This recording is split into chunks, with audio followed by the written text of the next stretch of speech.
Scene change, now, at the Princess Kaina's palace. Kaina was focused on reading the document in her hand, her mind calculating. There's still quite a lot left in the budget. She placed the paper down. Since I haven't hosted any events, the maids have had little to do. That gives them more time to think about other matters. I did that on purpose. But if she wanted an incident to happen, it would take time. According to Vera, it seemed the maids had recently started searching for something. Just then, Kaina lifted her clear blue eyes when Vera spoke. The refreshments seemed to be delayed. Shall I go check on them, Your Highness? Kaina replied. No need. The cookies I made are still here. Vera immediately objected. Snacks alone might affect your health, Princess. I'll prepare something myself. At that moment, Innie entered with a bored expression, pushing the door open. Pardon me, Your Highness. The maids asked me to bring these cookies. Vera took the plates with a frown. Why are the maids having you deliver them? Innie bowed. They said since Miss Vera is here, it would be fine. If you'll excuse me now. As the young girl exited, Vera clicked her tongue. That maid's been showing up a lot lately. Her name's Innie, isn't it? Then, her gaze landed on the plate in her hands. Wait. She froze in alarm, and suddenly shouted in rage. Are they out of their minds? Nut cookies? Her body trembled with fury. The fact that Her Highness is allergic to all kinds of nuts is basic knowledge. And they serve this without even checking? Seeing Vera's state, Kaina turned to her. What's wrong, Vera? Vera spun around. Your Highness, please forgive me. There's a problem with the snacks. I'll personally prepare something else for you. But Kaina's lovely lips curled into a faint, cool smile. Oh, there's no need. Your elegant footsteps coming forward are already enough. Vera was shocked. But, these are nut cookies. Your Highness. Kaina reached out her slender, pale fingers and picked up a cookie. Yes, the very kind that would be dangerous to me if I ate them. These are the exact snacks they hoped I would consume. Vera's heart pounded wildly, as if it might burst out of her chest in sheer fear. Is the princess serious? Kaina looked at her and flashed a beautifully sinister smile. I must eat this, Vera. Vera was shocked. Even knowing what it is, you're still going to eat it? Kaina's sweet, melodic voice echoed in Vera's head. You can do this, can't you, Vera? Following Kaina's orders, Vera now had a new mission. Go serve the snacks to Prince Rajef. Her delicate feet turned and headed toward the prince's main residence. Just as Kaina had planned, this way, Vera wouldn't be able to know that the snack intended for her had nuts mixed in. And Kaina? She would collapse, without anyone realizing the cause, because she trusted her maids. That maid, Innie, would report it to the royal infirmary and the emperor. And naturally, to Rajef as well. Vera looked up straight at Rajef. Vera, the princess's closest lady-in-waiting, would act as if she knew nothing. Back in the princess's palace, the royal physician gently placed Kaina's delicate hand down. What were the maids doing, not noticing this? Letting out a sigh, the woman removed her dark glasses. Her Highness didn't eat much, she'll recover quickly. The physician looked at Kaina, lying unconscious on the bed. Even while fainted, her face remained stunningly beautiful.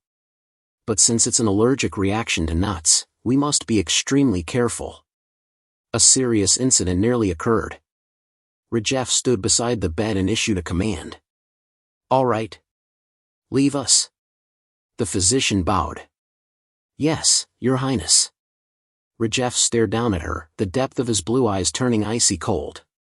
He turned to the others. You dare serve snacks to the princess without checking them first? His heavy boots echoed ominously on the floor. The maids, usually so confident, now turned pale with fear. His voice rang out again, sharp and accusing. Let's assume it was a mistake, that the nut cookies were mixed in by accident. But when she collapsed, not a single maid was by her side.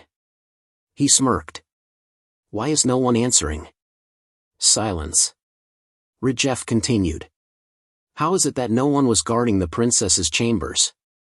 Who gave you the right to abandon your posts? The smile on Rajef's lips widened, growing darker. Come to think of it, something similar once happened in the palace. Someone tried to use a nut allergy to commit murder. With a sudden movement, he drew his sword. The blade flashed with madness. The victim back then was the Empress. The princess's mother. The maid shrieked in terror. Please, spare us, Your Highness.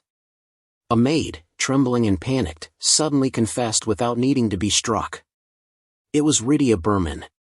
She said Her Highness the Princess was suspicious and ordered us to inspect the items. If not for that, we would have never abandoned our posts. She pointed a shaky finger at Rydia. She even threatened us, saying there'd be consequences if we didn't obey. Rydia stammered. What are you saying? These people. She clicked her tongue, her expression darkening. These fools, always clinging to me, flattering me because of House Berman. I won't let them pin everything on me just like that. She shrieked in desperation. I've been set up, Your Highness. Please don't believe them. This is clearly a conspiracy. Someone's planted spies to weaken your power. Rajef's heavy boots struck the floor once more, his voice cold and biting. Oh? Spies, is it? He swung his sword lazily in the air. Are you mocking me, or are you the spy? Faced with Rajef's spiraling rage, Rydia trembled uncontrollably. No. I'm not, Your Highness. House Berman would never. Please, believe me. I did it all for the sake of Your Majesty. But Rajef's piercing blue eyes widened in fury, his teeth clenched. Didn't I warn you already, Rydia? He hissed through his teeth. You should know your place. To the royal family. You are nothing. Suddenly, another set of footsteps echoed through the hall. Followed by a loud announcement. His Majesty, the Emperor, has arrived. Everyone immediately dropped to their knees. Long live His Majesty. Long live the Emperor. Rajef glanced sideways, then hurled his sword to the ground with a loud clang. He knelt without hesitation. This subject greets Your Majesty.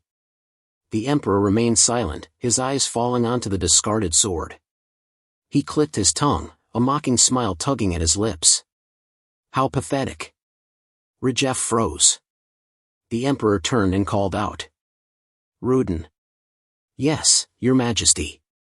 Rudin bowed deeply. In a calm but commanding voice, the Emperor ordered. Punish all the handmaidens here. Expel them from the palace. And bar them from ever entering the capital again. His gaze fell upon Vera. That handmaiden did well. I hear she is the personal maid of Kaina. Reward her with jewelry.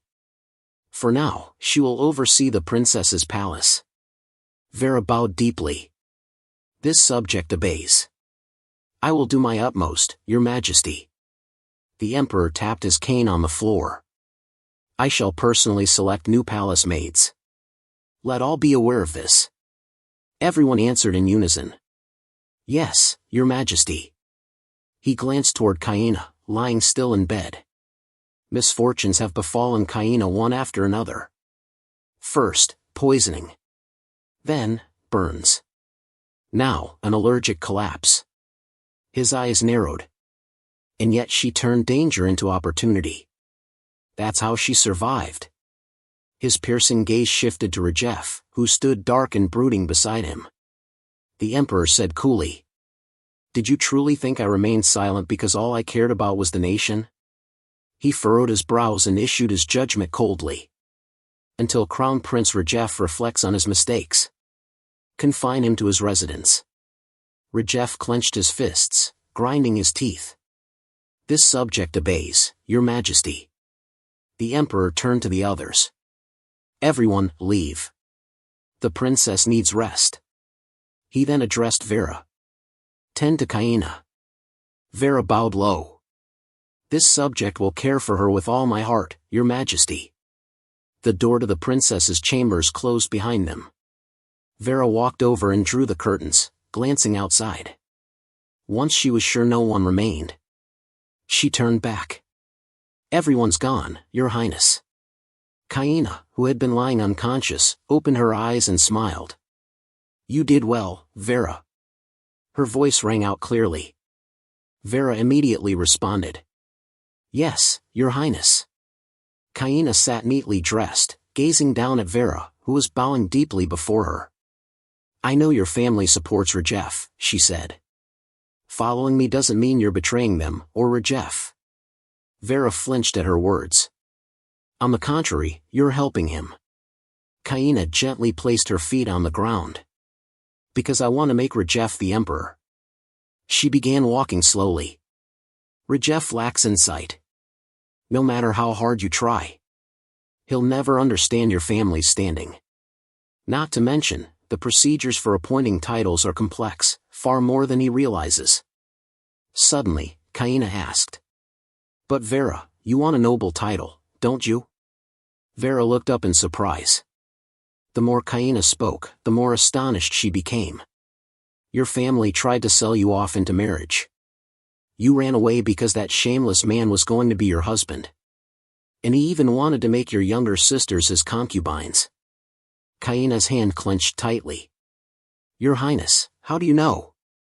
Kaina tilted her head slightly, as if reading Vera's heart. "You want a title so you can take your sisters and leave, right? I can give you that." Her voice softened.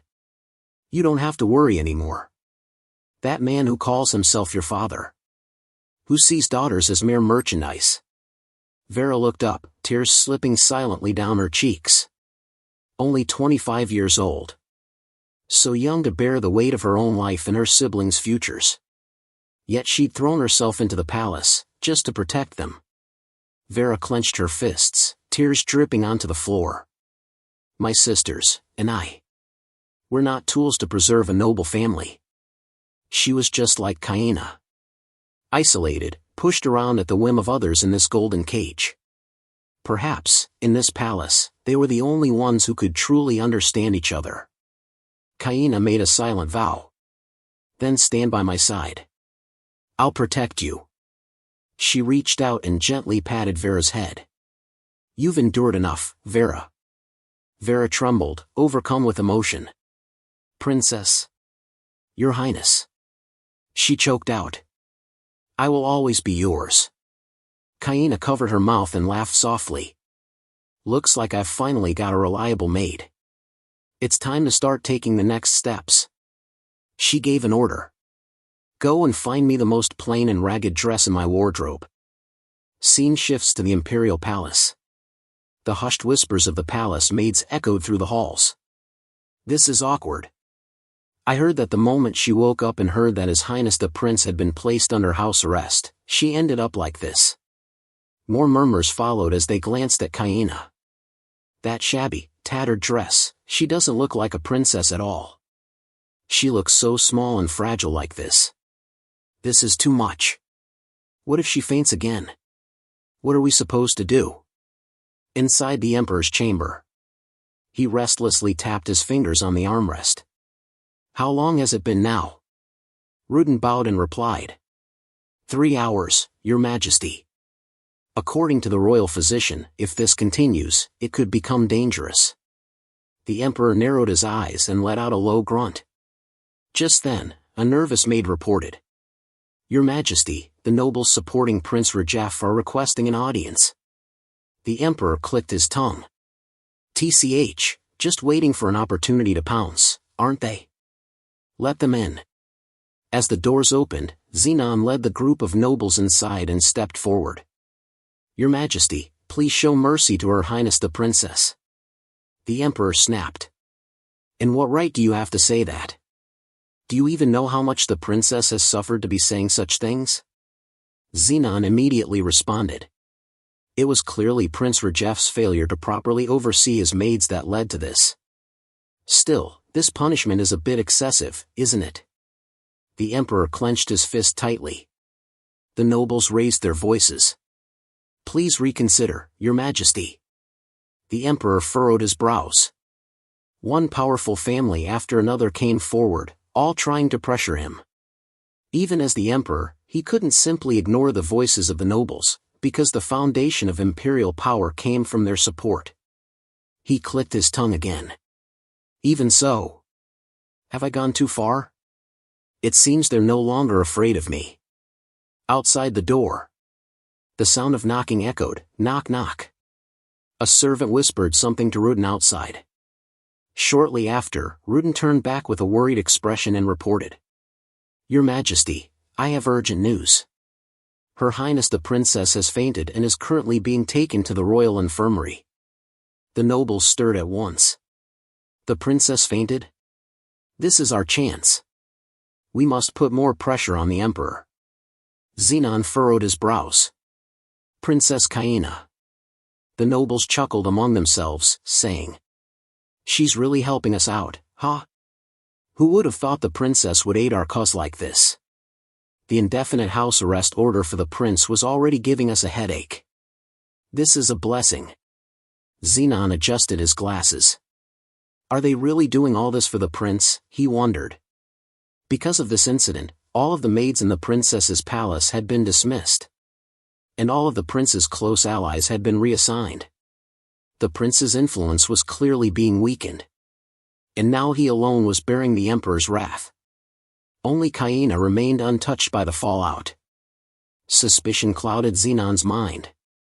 No matter how he looked at it, it felt like they had all walked right into Kaina's trap. He couldn't help but question, did she even eat the hazelnut cookies in the first place? Xenon clenched his fist tightly. Still, this opportunity to make an appeal had been delivered by Kaina herself. Even if he didn't understand what she was planning, he raised his voice. Your Majesty, please, for the princess's sake, reconsider. He thought to himself, let's just make use of this while we can. The nobles erupted again in loud protest. Your Majesty, we beg you, please reconsider. The emperor scowled and rubbed his forehead, frustrated. How annoying, when you all put on a performance like this in perfect harmony. After a pause, he finally gave in to the nobles' pressure and declared. In honor of the princess's sincerity, I will reduce the prince's indefinite house arrest to 10 days. Inside the princess's palace, Vera's voice echoed. Are you truly all right, Your Highness? Kaina calmly looked at Vera while pouring tea. I'm fine. I just got a cramp from kneeling too long. Thanks to everyone mistaking it for me fainting, things ended up going more smoothly. Suddenly, she said. Thank you, Vera. Vera looked puzzled. Pardon? Kaina brushed her golden hair back and smiled faintly. Thanks to you, I've passed the Emperor's test. Startled by those words, Vera quickly looked up and asked. A test? Didn't His Majesty change his mind? At that innocent question, Kaina replied in a soft voice. The so-called indefinite trial was simply a way to transfer power to the successor.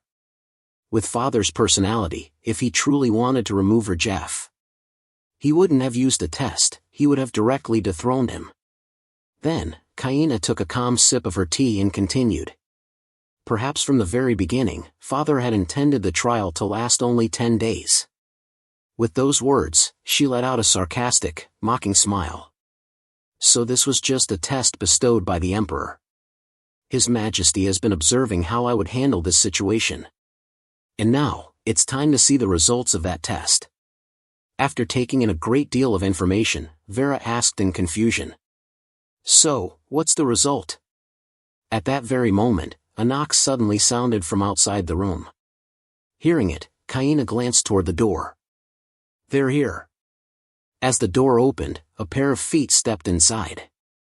The newcomer was none other than Rudin, the Emperor's close aide. In his hands, he held a golden key placed on a tray lined with red velvet. He spoke. Your Highness Kaina, I bring the Emperor's decree. While Kaina remained calm, Vera beside her was visibly shocked. Without hesitation, Kaina knelt in respect as the solemn voice of Rudin rang out in her ears. First Princess of Eldam, Kaina Hill, received the imperial order. Looking down at the two kneeling figures, Rudin raised his voice. Due to recent events, First Prince Rajef Hill has admitted that he is unable to properly manage the affairs of the inner court, a responsibility that falls upon the royal successor as part of the trial. Therefore, all authority over the inner palace shall now be entrusted to First Princess Kaina Hill. Bathed in sunlight streaming through the window, Kaina's figure glowed like a radiant golden crystal. After Rudin finished reading the imperial decree, she slowly opened her eyes and said calmly, "I accept the imperial order." Having completed his task, Rudin bowed. "Then I shall take my leave, Your Highness." Kaina nodded politely. "Thank you, Rudin." As soon as he exited, Vera turned to her with eyes full of admiration and exclaimed, "Your Highness, you were amazing. The Emperor officially acknowledged your ability to oversee the inner palace. He entrusted you with such a great responsibility. What an honor." But Kaina didn't respond to Vera's praise. Her gaze remained fixed on the key in her hand. "Though it's only temporary, this is the first true authority I've ever been granted as a princess. This key, symbol of command over the inner court, once belonged to the Empress." The more she thought about it, the heavier her emotions became. Did my mother, the former Empress, once hold the same key too? With that thought, Kaina tightened her grip around it. From being nothing but a puppet princess, manipulated by others, to now holding this key. How much time had to pass for me to get this far? After sorting out her thoughts, a powerful aura radiated from Kaina. She made a silent vow to herself. This is only the beginning. I, Kaina Hill, won't be satisfied with just this. With newfound determination, she turned to Vera and said, "Is this really something to celebrate? There are far more shocking plans ahead." Vera, curious now, asked eagerly, "What's the next plan, Your Highness?" Kaina suddenly stood up, her hand lightly brushing against the edge of the table. "There's much to be done," she said, her face growing cold and serious. "First, we must have His Majesty's decree officially announced." At that moment, the image of Olivia appeared in her mind. Kaina made a firm decision. "I will formally select Olivia Grace as my lady-in-waiting." The Grace family had rejected Rajef's proposal, unwilling to support him as the successor. Kaina didn't want to appear aligned with any faction backing the crown prince.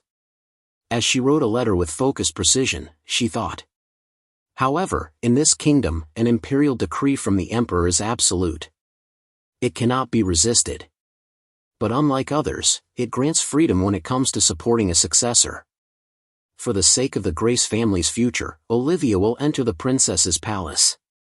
She is both the central figure of this world and the strongest card in Kaina's hand. A tragic heroine with no protection from anyone. If I want to protect Olivia from Rajef and Heinrich, then I must first make her mine. After hearing Kaina's plan, Vera nodded in agreement. As expected.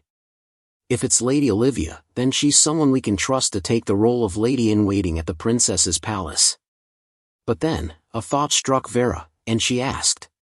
"However, Your Highness, the Crown Prince's trial is only 10 days long. Do you already have something planned for that time?" Kaina didn't explain. Instead, she offered a mysterious smile. "Of course. I'll play the kind of games that suit me." Then, she began walking forward, her posture shifting to exude the aura of a classic villainess. To act the part of a villain, whether it's through bloodshed or dirty tricks, even if I'm looked down upon, as long as it brings results, it's worth it. Her eyes slid sideways toward the person beside her. It's all about sowing discord. Later, at the entrance to the palace, Kaina encountered Xenon. Seeing her, he bowed respectfully.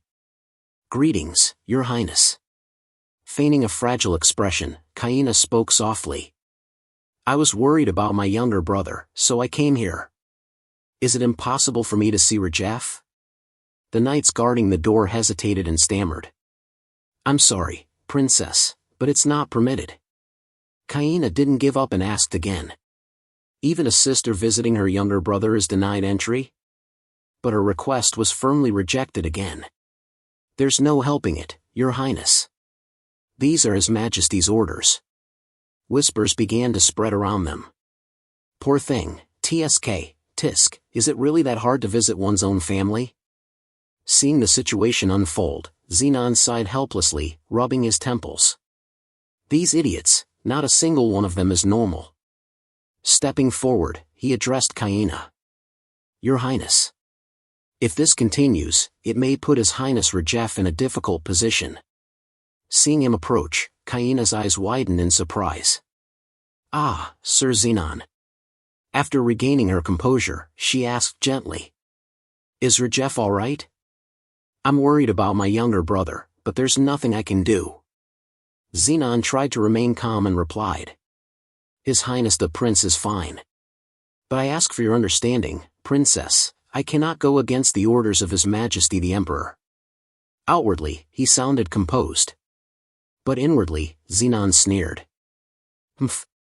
As if. Clenching his fists tightly, he thought to himself. There's no way I can allow Kaina and Rajef to meet. This isn't a coincidence. She must have planned all this just to gain control over the Internal Affairs Bureau.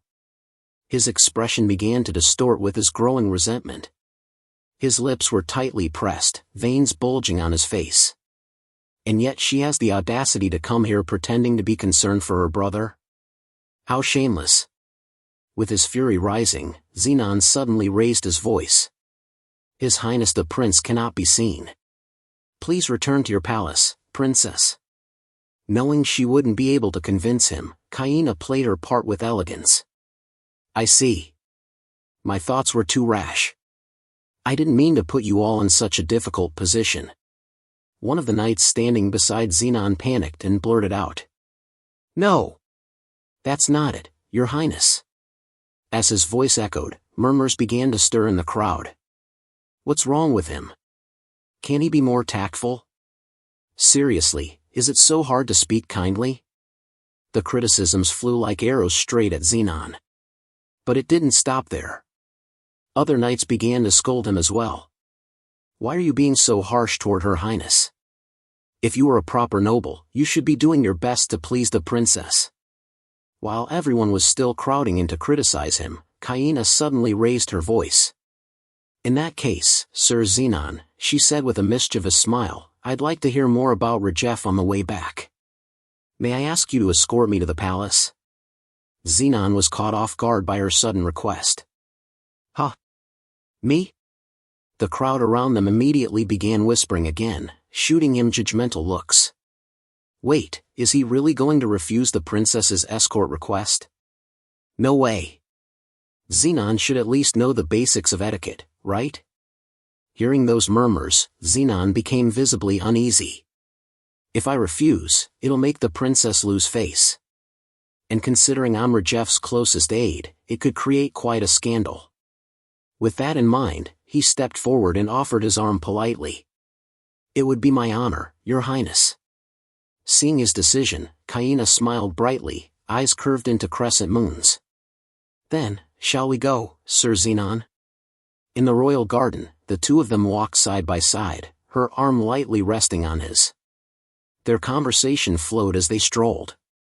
Sir Xenon, Kaina asked softly, are you not at all worried about Rajef's health? Xenon replied with calm composure. Of course not. His Highness is in excellent condition. But inwardly, he winced. Excellent is an understatement. He's been so hyperactive that he's already changed rooms 10 times in 10 days. Hearing his answer, Kaina placed a hand over her heart, tilting her head slightly as her large, sparkling eyes met his. You must have had a hard time. If I had been more cautious, perhaps the maids wouldn't have been dismissed. Receiving such a sincere and flattering remark, Xenon quickly plastered on his best polite smile. Thank you for your concern, Your Highness. His Highness has been quite exhausted from having to interview new maids every day. Although Xenon spoke calmly on the surface, his expression betrayed him, he was clearly just putting on an act. Ha, as if I wouldn't know. What scheme are you weaving now, Your Highness? Let me guess, you plan to fill the gap left by Rajef's people with your own, don't you? Just then, Kaina withdrew her arm and smiled sweetly. That's right. In fact, I was just about to bring that up. I'm thinking of hiring a lady-in-waiting I can trust, someone I could treat like family. She turned to him with a knowing look and added, "How about your younger sister, Julia?" At the mention of his sister, Xenon's eyes widened in shock. She wants to replace Rajeff's people with members of my family? His fists clenched unconsciously. No. This isn't a bad idea. In fact, it's the perfect opportunity. My family has long desired to elevate Julia to the position of Empress. If she becomes Kaina's lady-in-waiting, she'll have regular access to the prince. Everything could become much easier. But even as that thought flickered in his mind, Xenon stared down at Kaina's graceful profile with suspicion. Still, what exactly is she planning? Why would she hand me such a convenient chance? Noticing his silence, Kaina lifted a hand to her lips and asked playfully, "Now that I think about it. Sir Xenon, you're still unmarried, aren't you?"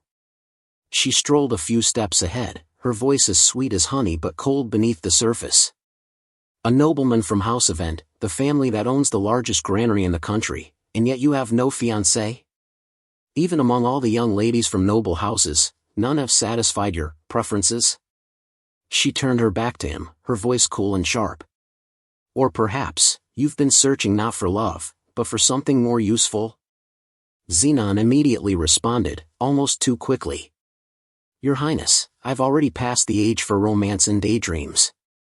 I no longer see the necessity in chasing after things I don't truly desire." Hearing his answer, Kaina laughed heartily. "Is that so?" she said, her eyes glinting as she turned toward him once more. "Then let me ask you this." Her voice lowered, dripping with mischief and challenge. "If the position of Crown Prince Consort were available, would that be desirable enough to awaken your ambition?"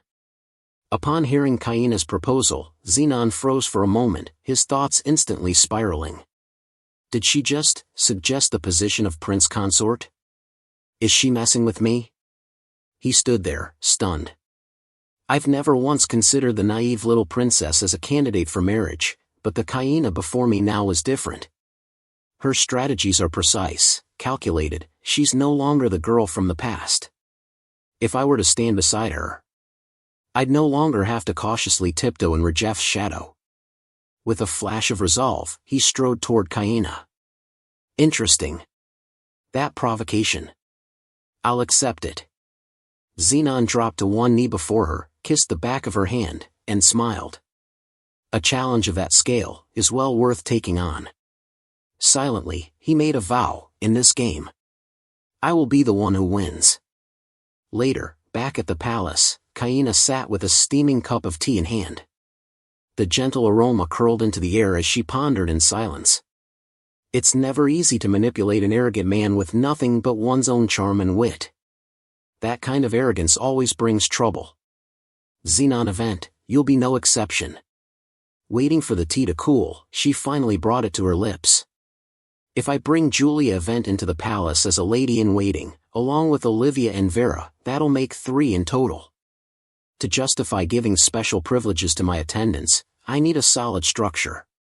In the internal affairs of a princess's palace, there are typically 4 ranks of service: punishment, surveillance, authority, and dignity. She paused, a mental image of Vera forming in her mind. Vera is the right choice for overseeing punishments and discipline. That role requires prudence and strength, and she has both. Then her thoughts turned to Olivia. Olivia will take charge of upper-class relations, hosting gatherings, managing formal receptions. She's perfectly suited for the social battlefield. Upon hearing that, Vera asked, So, including Lady Olivia and me, there will only be 2 of us? What about the other 2 positions? At that moment, the images of 2 other individuals slowly surfaced in Kaina's mind. One maid will be in charge of food, she'll manage the princess's daily meals and medication.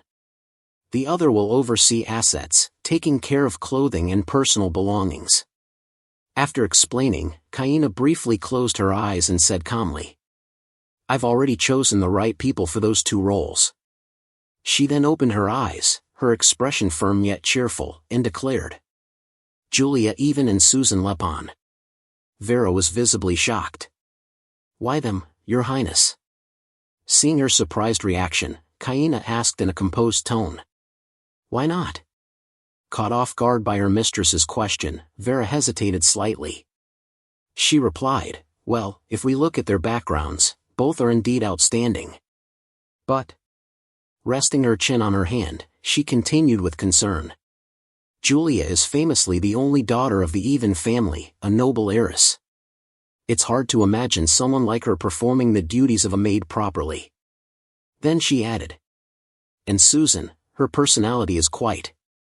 But before Vera could finish, Kaina already understood what she was implying.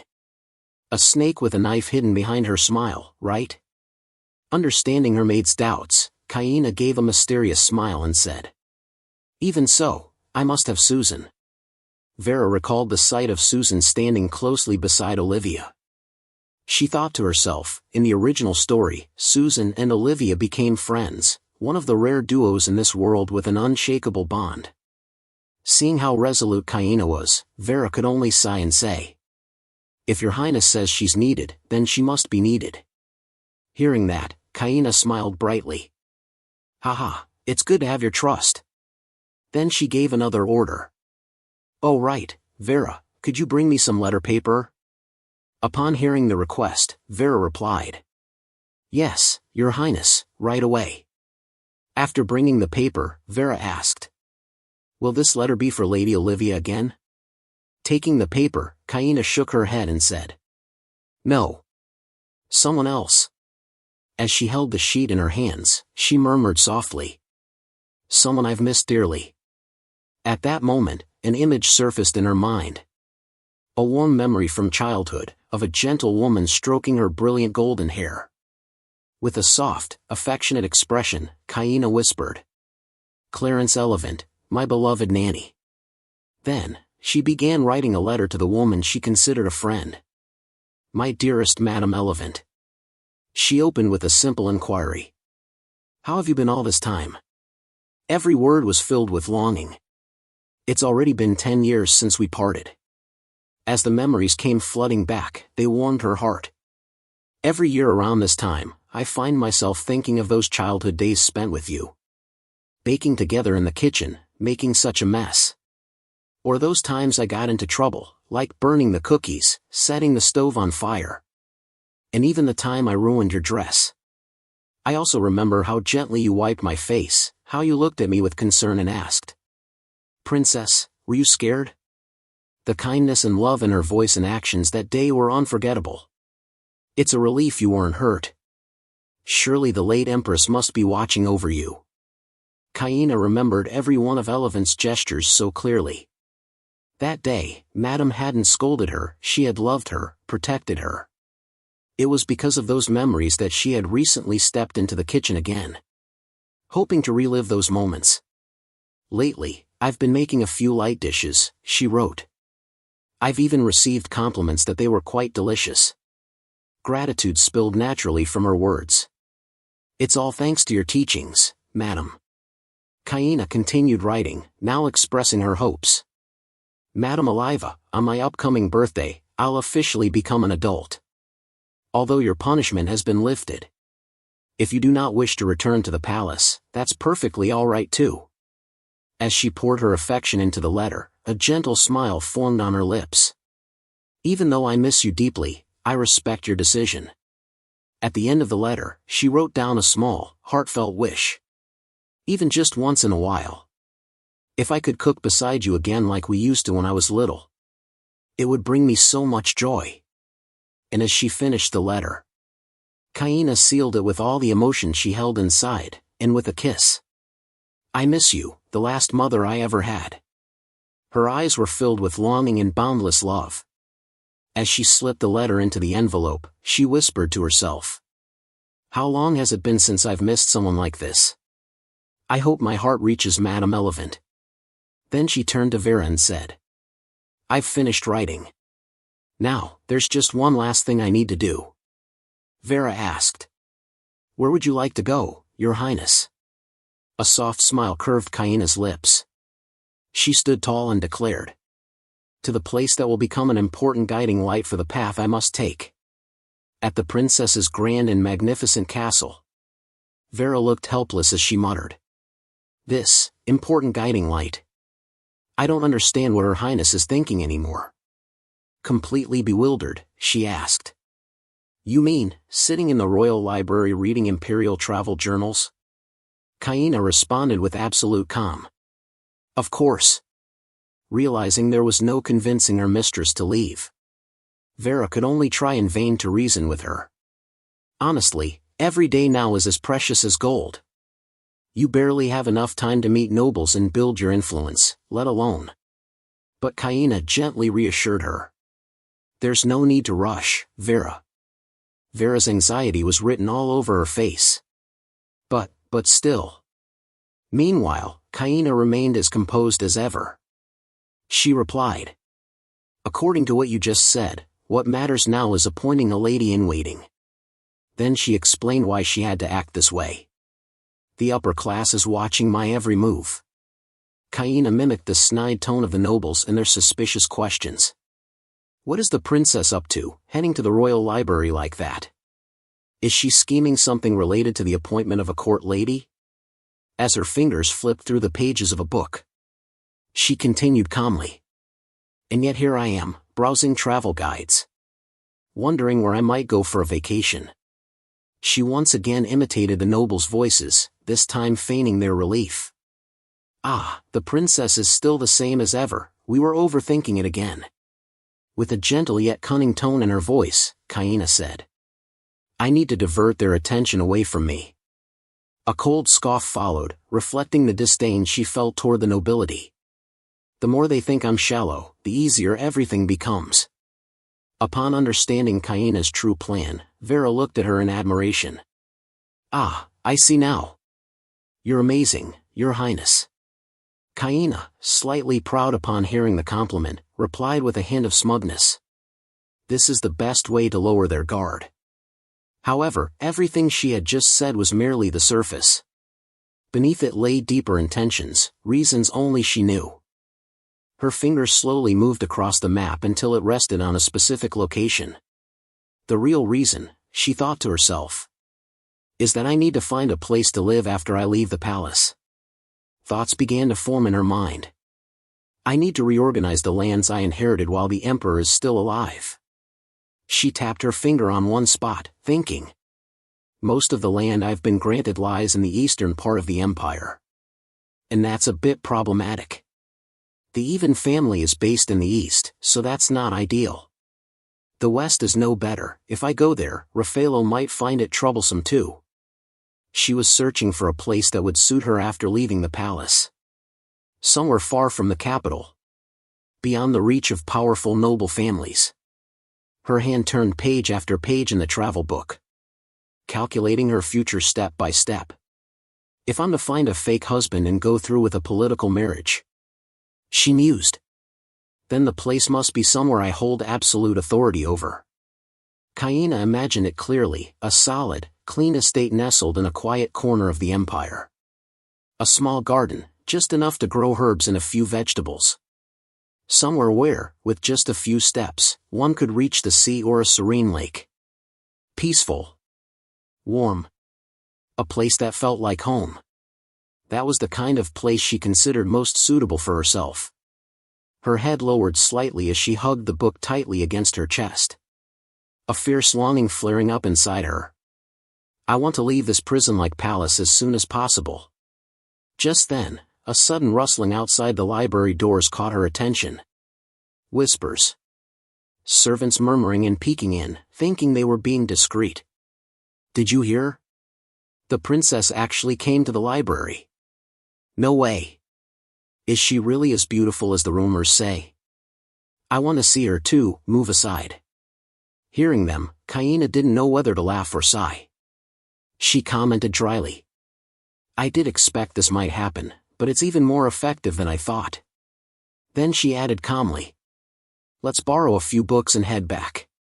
Vera immediately nodded. Yes, Your Highness. Later, in the picturesque royal garden, Kaina strolled leisurely, her voice soft with appreciation. The weather today is truly beautiful.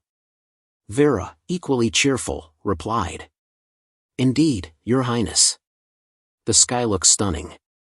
With a gentle smile, Kaina added. If only the palace could be this peaceful every day. A breeze swept through the leaves, carrying the scent of spring and the quiet rustle of tranquility. In that fleeting moment, she held a tiny hope in her heart. If Madame Elephant could return and live together with me like the old days. She closed her eyes, soaking in every bit of the serenity around her. And just for a moment, she thought, maybe staying in this place a little longer wouldn't be so bad. A soft breeze stirred the air, gently lifting her hair as it danced in the sunlight. Kaina let out a quiet sigh, a rare moment of peace blooming in her chest. So, my life can feel this calm, too, she whispered, almost in disbelief. But that fleeting serenity shattered in an instant. Princess Kaina, a voice called out. She froze. An uneasy chill ran down her spine. It felt like someone was whispering right into her soul. Footsteps, slow, deliberate, echoed through the corridor, growing louder with each passing second. It's been a while, Your Highness. That voice. Fear surged through her like a wave. No matter how much she wanted to keep calm, her body instinctively moved backward. The closer he came, the more she recoiled. Even though his words were laced with politeness. How have you been all this time? They felt like sharp thorns veiled in velvet. In her mind, she saw them again. Blood-soaked petals, a cruel symbol of her fear. Kaina's eyes widened in panic. She wanted to run. Henverton. His vile smile crept into view as he stepped closer. Do you know how much I've missed you, he said, his voice low and mocking. The sight of him struck her like lightning.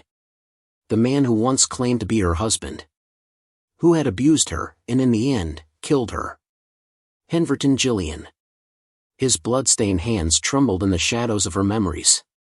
How could she forget? The bruises she had desperately tried to hide beneath layers of clothing. The high-necked dresses and long sleeves, meant to cover up the evidence of her suffering.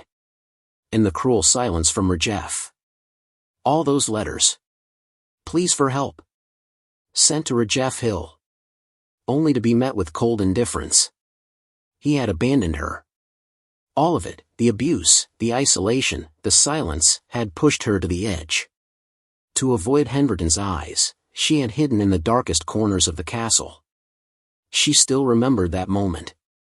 She had no one left to turn to. In her desperation, she wrote to Rajef once more. But fate had one final cruelty in store. That letter ended up in Henverton's hands. Stupid, Kaina, she cursed herself. That day, he had cornered her.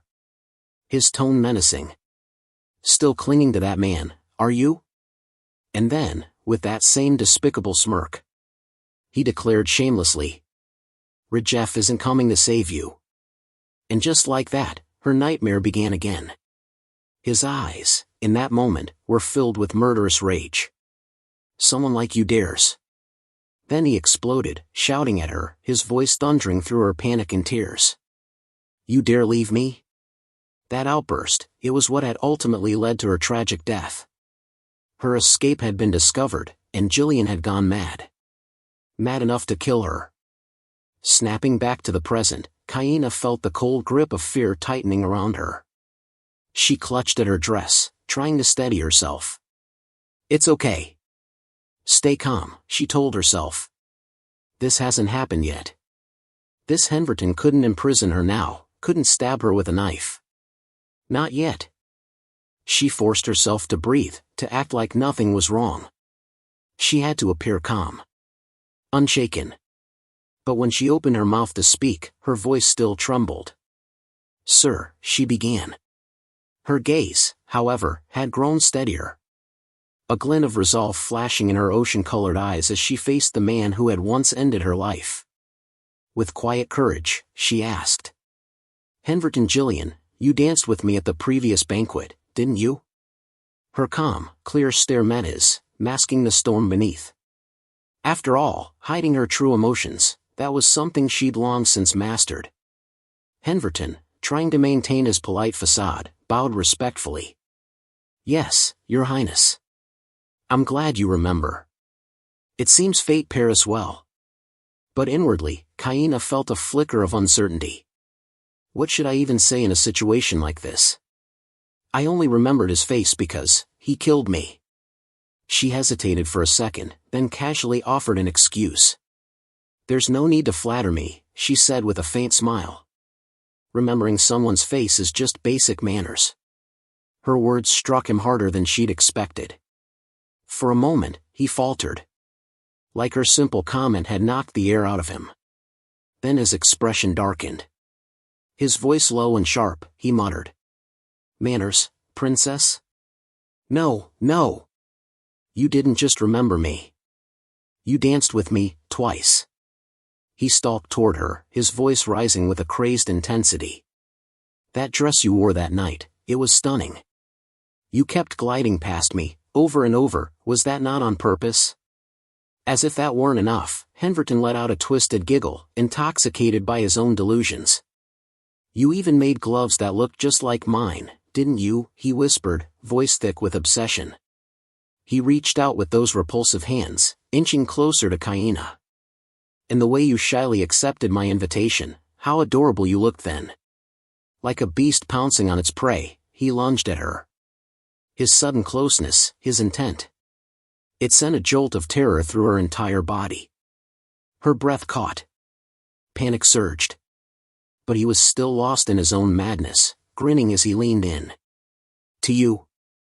I'm special too, right, princess?"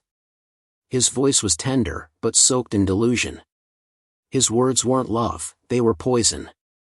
The sheer horror of his touch, his presence, made her knees buckle. Her eyes widened in dread, her heartbeat pounding out of control. "I have to run. I have to get away." Just then, a hand, firm and steady, grasped Henverton's, halting him mid-movement. Raffaello. He pulled Kaina into his arms, shielding her without hesitation. "Are you all right?" he asked, voice low but tight with concern. And suddenly, her heart no longer raced from fear, but from the overwhelming warmth of the man holding her. She hesitated and called out, "Raffaello." He didn't respond to her call but looked at her with such intense affection that her innocent heart raced with every beat. Suddenly, her body trembled. Raffaello froze as he realized this.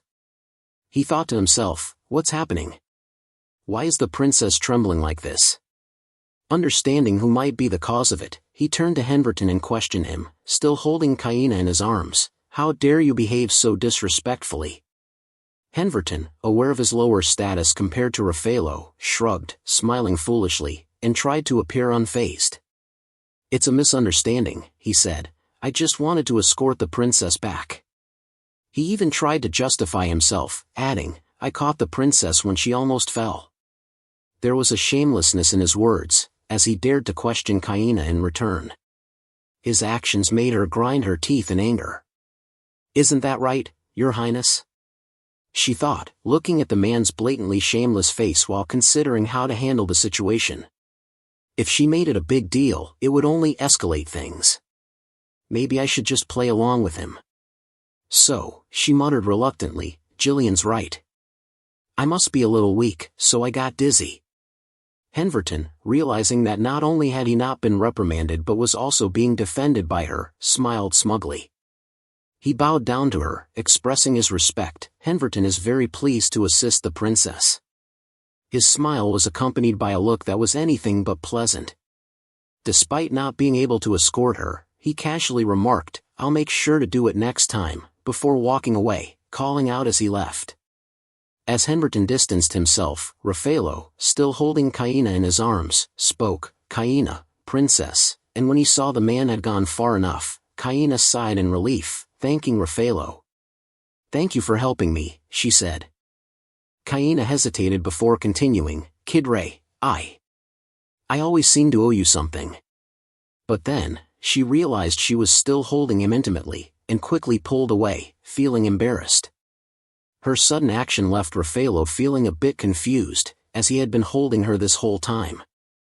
"Kaina, trying to compose herself, still felt a little awkward as she spoke up. I'm sorry, but may I ask why you're here? Raffaello didn't answer immediately. Instead, he simply stared at her. After a moment, he spoke. I have some business at the Royal Academy, near the library.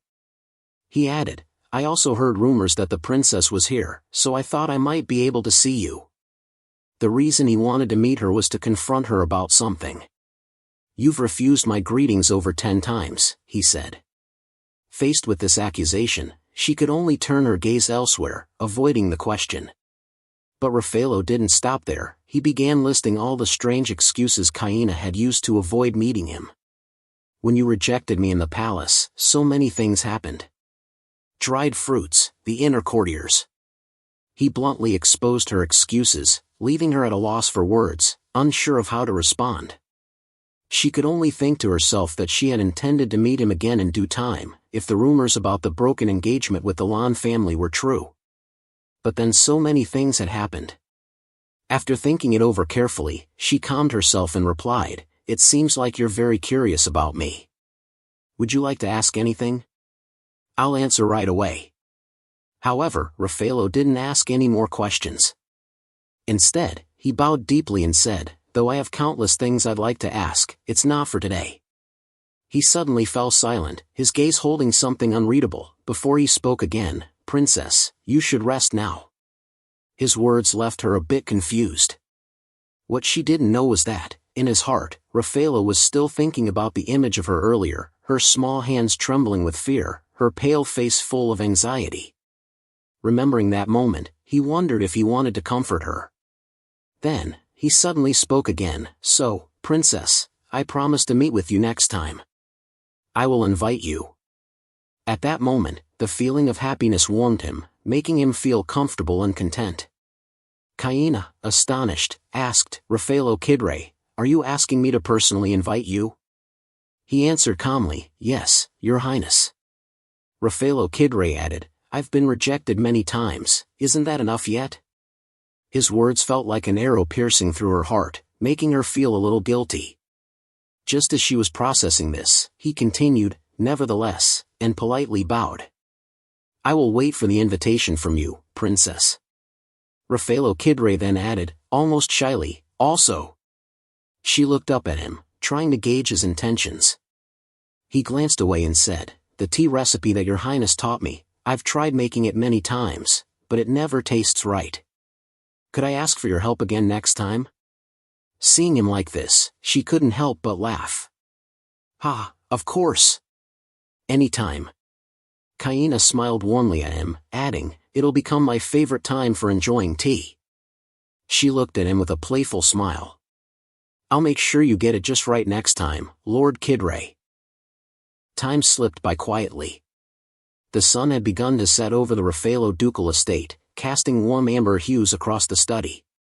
Raffaello Kidre sat still, his gaze fixed intently on his hands. He stared, puzzled, silently questioning himself. Why, doesn't it feel uncomfortable?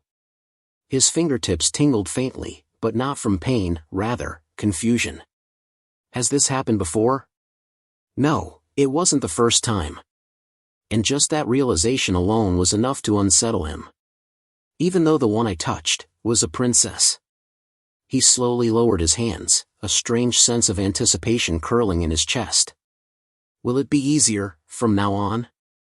Breaking the silence, he called out, Baston. The young man, hearing his name, quickly approached and responded, Why yes, my lord. Is there something you need? But what came next stunned him. Take my hand, Raffaello said. Baston froze like a broken machine, his mind failing to process what he'd just heard. Inside the study, there were only the two of them, 2 men, and a single, strange command. His heartbeat thundered in his ears. Nervously, confused, he reached out and touched his master's hand. The moment their skin met, Raffaello recoiled. Goosebumps rose instantly, and he slapped Baston's hand away with a scowl. Disgusting, he muttered coldly. Take your hand away. Holding the back of his rejected hand, Baston looked hurt. What was that? You're being cruel. Raffaello let out a sigh, rubbing his face in frustration. Ha! Outside the room, Baston stood sulking with Jeremy, still clutching his arm and mumbling under his breath. But Raffaello Kidray ignored him completely. He was too deep in thought. The princess, she was cautious. She acted like someone who avoids physical contact. It was strange, like we shared the same affliction. He rested his chin on his hand, the gears of his mind turning. That's what felt off. He recalled the moment Kaina Hill had interacted with Rajef Hill. By all accounts, she hadn't shied away from his presence. She'd even accepted Rajef's escort without resistance. There must have been contact between them then. It hadn't been a dire moment, yet still, I had wanted to hold her, and she had instantly pulled away, brushing past me like nothing had happened. A bold, unsettling thought surfaced. Could it be? Kaina Hill knows? Her demeanor, it almost felt like she was being considerate. As if she was aware of my condition. But the moment he thought it, he brushed it off. No. I'm overthinking this. There's no way she could know. Even my own guards, the ones who've been by my side since childhood, have never learned the truth. While Raffaello Kidray was momentarily distracted, the two bumbling fools, Jeremy and Baston, were busy whispering behind his back, gossiping about their master. Jeremy leaned in, curiosity gleaming in his eyes. Hey, Baston, did something happen between His Grace and Her Highness the Princess? I heard rumors he personally escorted her. Baston's eyes lit up with amusement. Oh ho! Don't tell me, is this the love curse of scented affection? Both of them burst into muffled laughter, then immediately turned to glance nervously at Raffaello Kidray. His expression, cold as ice and radiating murderous intent, made them both stiffen. But in truth, Raffaello was simply lost in thought, his gaze sharp but far away. Still, Jeremy trembled at the sight. Hey! Baston, he whispered. You sure this isn't just him falling in love? That face. I swear I've only seen it in tragic romances. Baston hesitated, whispering back, it does kinda look that way. Just then, Raffaello's voice cut through the air. Jeremy. The man jumped like a startled cat. Why yes, sir. Even Baston, standing beside him, clutched his chest in fright. Raffaello's tone was calm, but edged with intensity. Tell me, everything you know about Henverton Gillian. Hearing the question, Jeremy blinked and asked in return. You mean the young heir of Viscount Joa's family? Or, are you referring to the broken engagement he had not long ago? Raffaello's eyes narrowed, surprise flickering in his voice. He called off the engagement? Jeremy tilted his head thoughtfully. Yes, I believe that happened about 2 months ago. Remember that ball? He rubbed his chin, then added. Right after he danced with Her Highness Princess Kaina Hill at the banquet, not long after, there were rumors that Henverton had fallen for the princess. His tone shifted slightly, now laced with annoyance. Humph. Even though he's technically a subordinate to our house, something about that family just rubs me the wrong way. From behind Jeremy, Baston suddenly chimed in.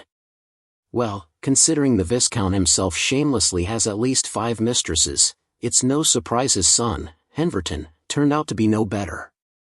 Listening to this, Raffaello Kidray leaned his chin on one hand, thoughts turning quietly. Strange.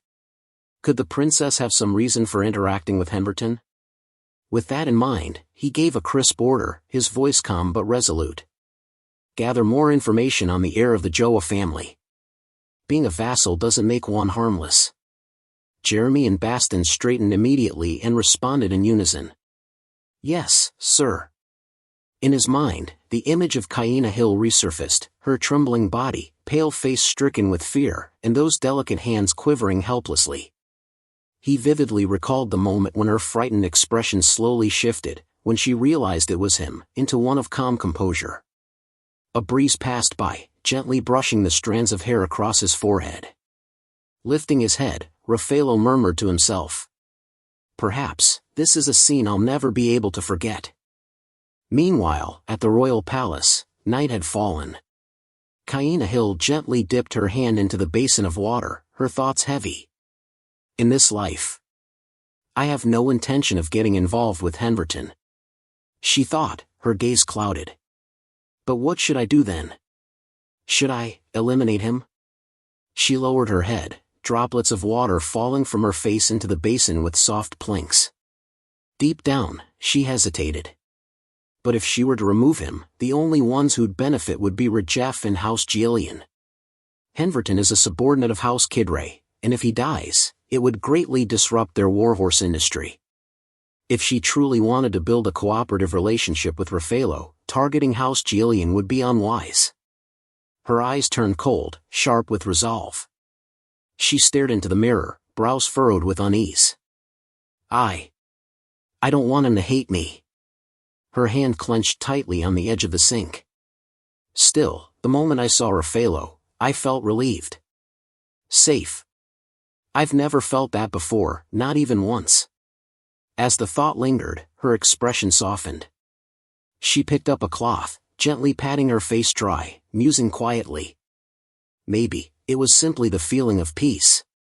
Of being understood. Of being thankful he agreed to work with me. I don't want to trouble Raffaello with anything more than that, our partnership is enough.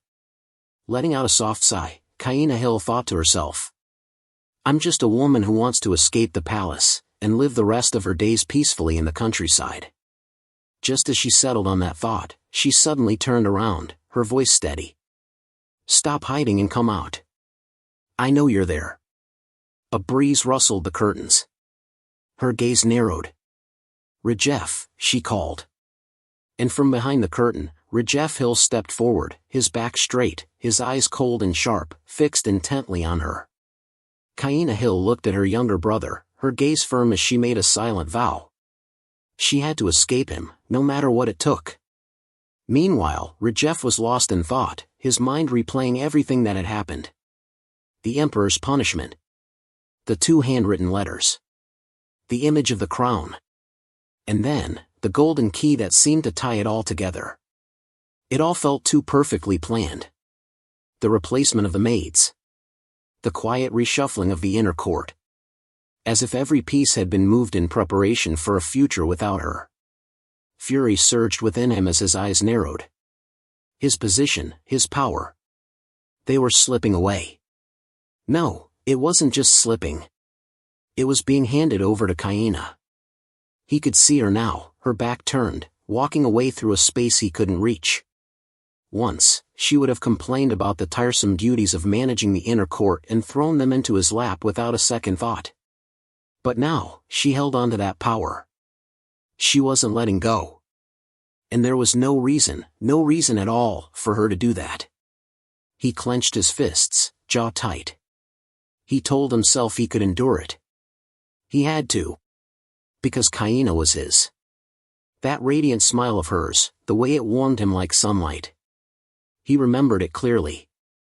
It wasn't a lie. That warmth wasn't fake. But now, surrounded by a suffocating loneliness, trapped in darkness.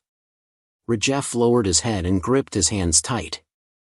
If only she would stay by his side, just like this, then he could endure it all. He suddenly remembered the scent of Kaina. And his thoughts continued, from Xenon's hands, his power had slipped away, like grains of sand. He'd heard that she had met Raffaello in the library. And then, her words echoed again in his mind. Let me marry the man I want. He thought to himself. From the very beginning, you planned this, didn't you? To make me drop my guard, just to stab me in the back? Raffaello, ha! Kaina. If you marry him, then you'll leave me, won't you? He truly welcomed forming an alliance with Raffaello. But taking what was his, that was a different matter entirely. With arms folded coldly, Rajef said. Sister, do you really dare to think about leaving me? Kaina remained silent, gazing at him. She stepped closer and said gently. Rajef, there's no such thing. Rajef replied. You don't even know what I heard, and yet you say that. But he furrowed his brows and cut her off angrily. So what you truly want is to get married, huh? That's why you met Raffaello today. She replied dismissively. It was just a coincidence. Rajef burst out, shouting as he stepped forward. Ha! Of course, just a coincidence, right? Why don't you say it's all part of some plan too? Furious, he grabbed her by the shoulders and shouted. Just like how you cleared out all my people from the palace? She looked at him with a cold expression, memories surfacing.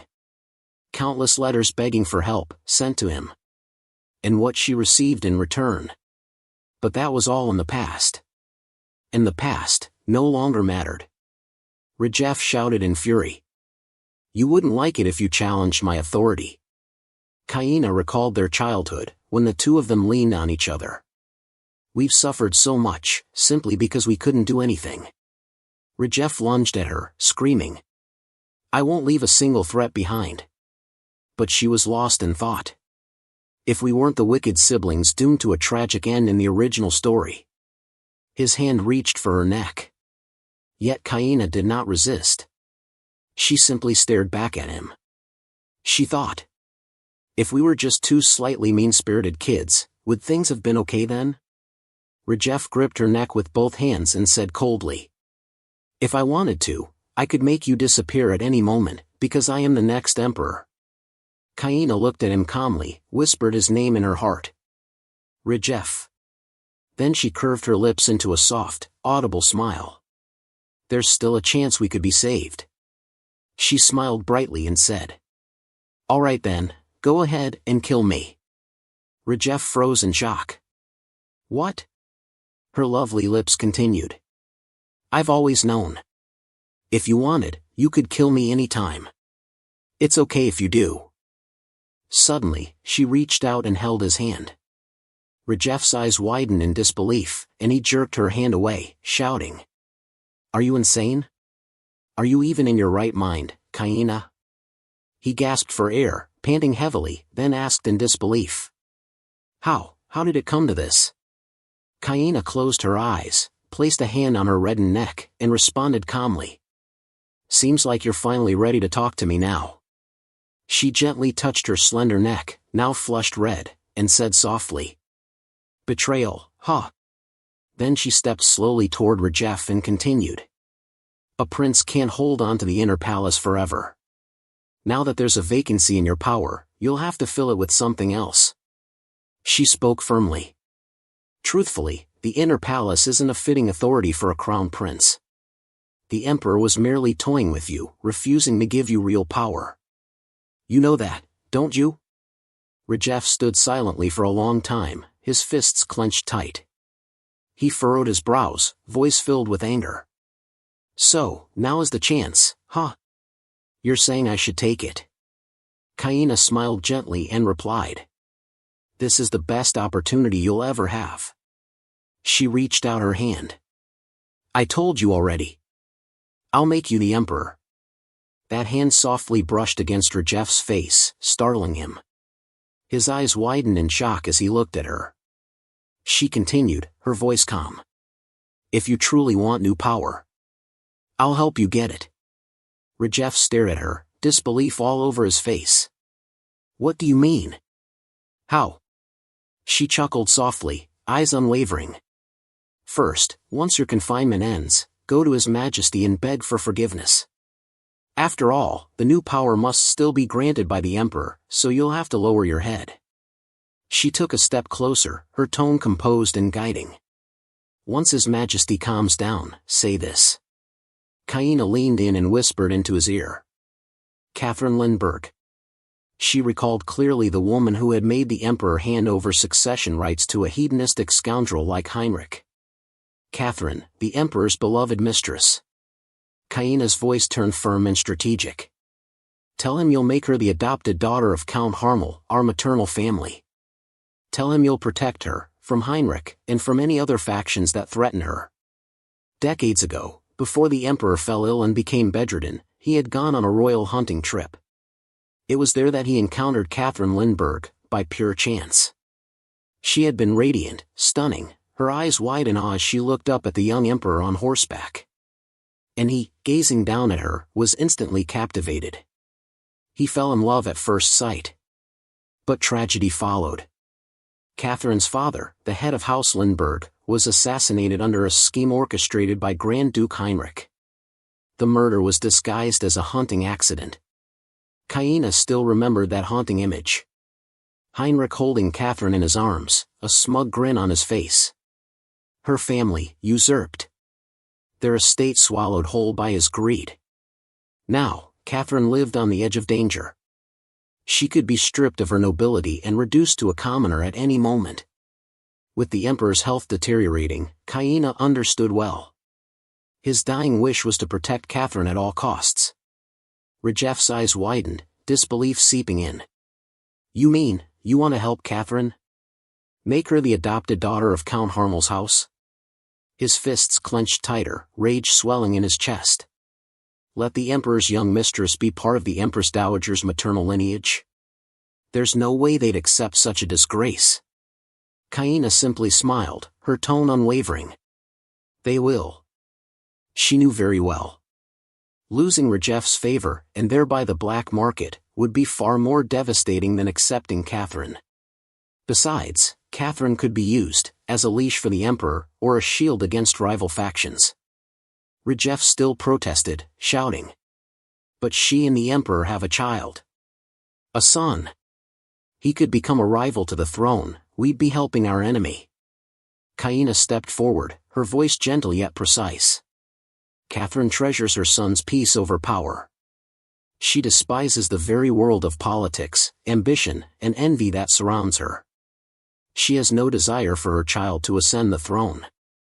And more importantly, that child is only 10.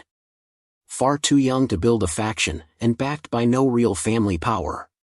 No faction would bet on a child like that. Kaina shrugged, indifferent. As for Heinrich? He hates competition for the crown.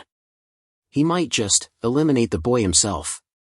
Rajeff remained silent, bowing his head as he pondered, his lips pressed together without replying. Kaina moved closer, her voice soft. You know it too, Rajeff. The child that Father Emperor cherishes and loves so dearly. She gently touched his face, her gaze tender yet resolute. It's not you, not me, but Catherine's son. Kaina lowered her hand, her voice light but sharp as a knife. Truly a love engraved in the heart. Say that you will protect that child, and give up the inheritance to Heinrich. Of course, in the end, the one who holds the power will still be us. Her beautiful lips continued to speak words as though they had been thought out long ago. One must know how to use the cards available, that's the way to survive. Not only will we build power by protecting Catherine and gaining Father's recognition, but we will also turn that child into a hostage in your hands. Rajeff was horrified, unable to believe what he had just heard. Cold sweat poured down the back of his neck, a feeling of unease engulfing him. Is this something Kaina could come up with on the spot? Impossible. She doesn't even have any sources, no strategy ready. This insight, as though she already knew every move in the game. He thought, this must be the ability of a born tactician. Suddenly, she took his hand, her voice like an invitation. Well then. Rajeff stood stunned, barely able to whisper. Ah. Kaina gently said. Rajeff, is our argument over? She then pulled him along without waiting for an answer. The small hand holding his, was the hand of the Kaina he knew, gentle as always, the one he had always seen as his one true safe haven. He sighed deeply, bowing his head in helplessness, pressing his lips together as he reflected. Although all misunderstandings have been cleared up, this feeling of unease, this anger, it can't vanish just like that. Kaina's wisdom, there's something dangerously sharp about it. The next day, outside the castle, Olivia looked up, silently thinking to herself. The feeling of being overwhelmed, this was the palace where she would live from now on. They had turned down everything else, but this was the Emperor's command, and there was no way around it. She smiled bitterly as she remembered her parents. The imperial decree had indeed arrived, just as stated in the letter. She had arrived earlier than expected, wanting to quickly enter the palace and assess the situation, but the palace was massive beyond belief. Suddenly, a voice called her attention. Miss Olivia Grace, is that you? I've been waiting for you. Vera stepped forward and introduced herself. I'm the palace maidservant to Princess Kaina. You may call me Vera. She gave a proper greeting, and Olivia thought to herself that she had heard all the other maidservants had been dismissed, leaving only this one high-ranking maid. She quickly lowered her head to return the greeting, saying she hoped to receive Vera's assistance in the future. Olivia knew this woman worked for Princess Kaina. Vera led her and explained. You may use the second floor, which is reserved for the maidservants.